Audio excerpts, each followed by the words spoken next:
Çek saçlarını. Ya ne saçma böyle? Çekmiyorum, git ya.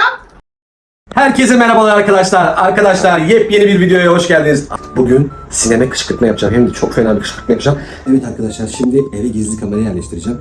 Muhtemelen ya buraya oturabilir veya uzanabilir veya şuralara oturabilir. Ben ona göre gizli kamerayı yerleştireceğim. Nisa. Gel. Erken geldin. Yaparım. Ya ne diyorsun ya? Ben seninle boş edemem. Alamazsın çünkü hiçbir şey yok bizim evde, Ben tamam seninle mı? baş edemeyeceğim. Alamazsın hiçbir şey. Hiçbir şey yok benim. Ama bir daha deniyorum. Çabuk söyle gelmiyor. Bilmiyorum. Emin misin? Bilmiyorum. Ne yapıyorsun ya? Ya bırak. Sen uçuyorsun.